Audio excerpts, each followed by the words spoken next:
Hello everybody, and welcome back to our Farming Simulator 25 map guide. Today we're going to be taking a look at Lipka Wielka. But before that, this video is brought to you by Jiraj Straka and Weezer77. Thank you for being farm barons.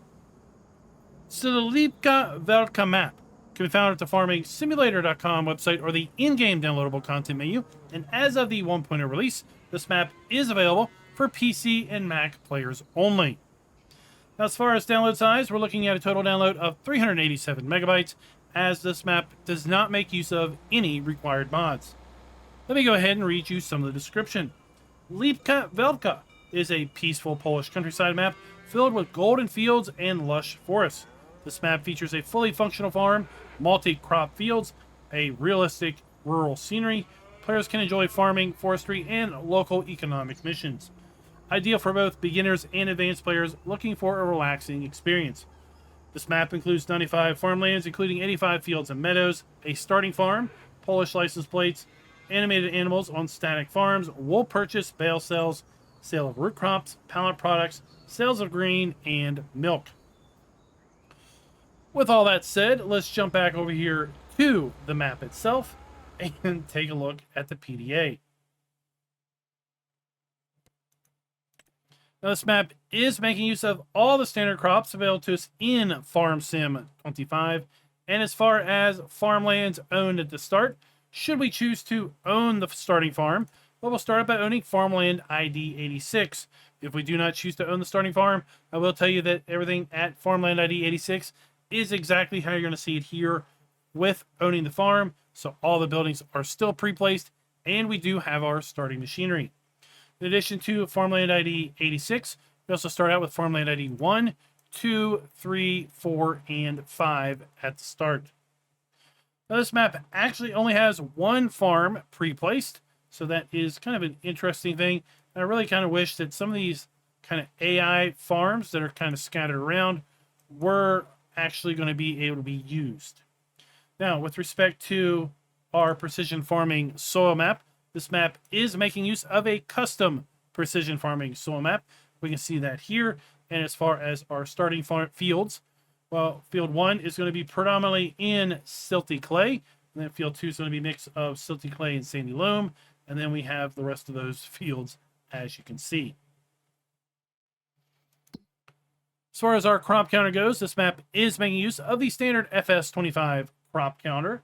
This map does not have any animals pre-placed. We do have contracts available on the map, and with respect to productions, we have a single production pre-placed. That is going to be the sawmill, and as such, we do not own any other productions at the start.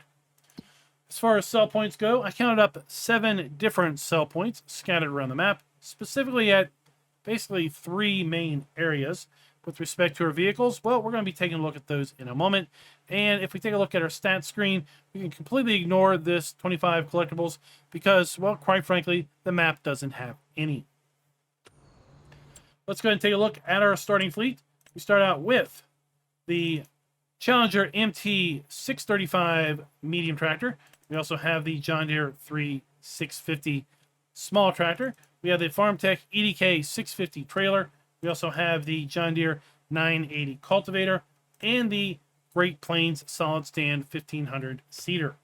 We start also out with our Massey Ferguson 8570 harvester, the 8570 harvester header, and header trailer.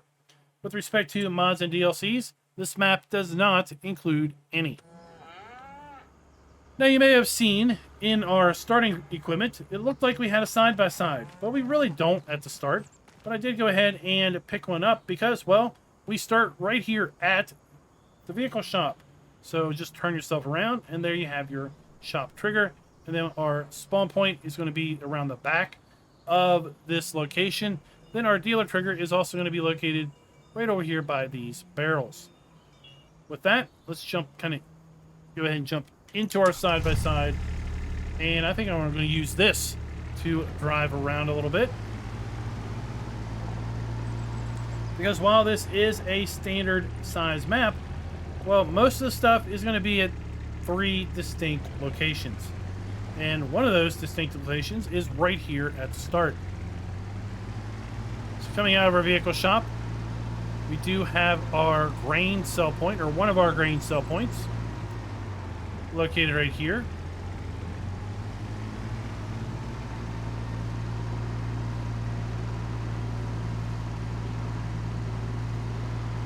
Our animal dealer is going to be located around the front.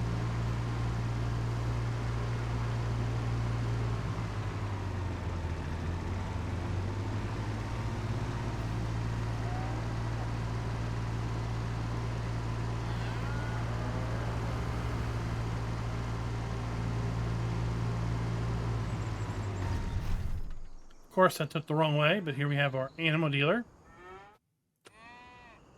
And then we have a fuel point located right there. We get a little bit of altitude. We can kind of see the map itself here. And let's go ahead and make our way over to our starting farm.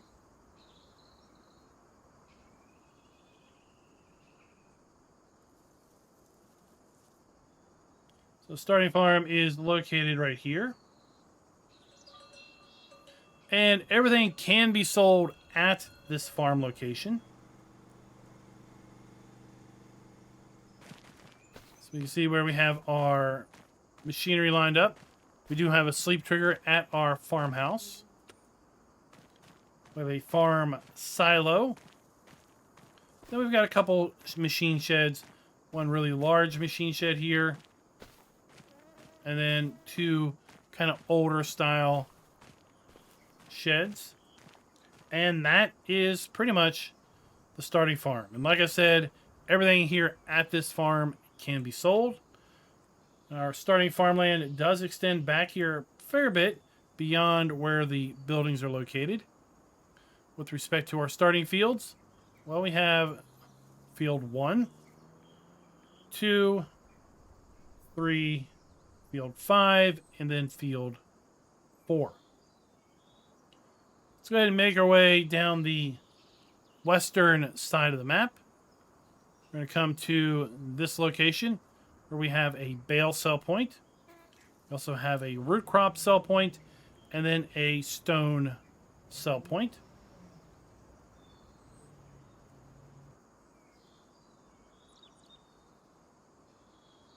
We come all the way down here to the southern portion of the map. We just have one of our AI guys just hanging out down here. That's going to be David. He's kind of banished off beyond where everyone else is. Over on the extreme southeast side of the map, we're going to find our sawmill located right here. And then we have a cotton sell point. We have a sell point for palletized products. And then we have a sell point here for our milk. And folks, that's it. That is pretty much Lipka Wielka. I mean, the rest of this map is basically reserved for either AI farm buildings or agriculture. The map is overall flat, so you shouldn't have too much issue with respect to using slightly underpowered machinery when you are doing your field work. And like I said, I kind of wish that we could buy these farmlands and sell them, and then have additional use, because I think this would be a pretty nice map with respect to multiplayer, but with a single small farm area, I'm not really sure how viable or useful that ultimately is. Let me know your thoughts down in the comments below with respect to this map. And until next time, happy farming.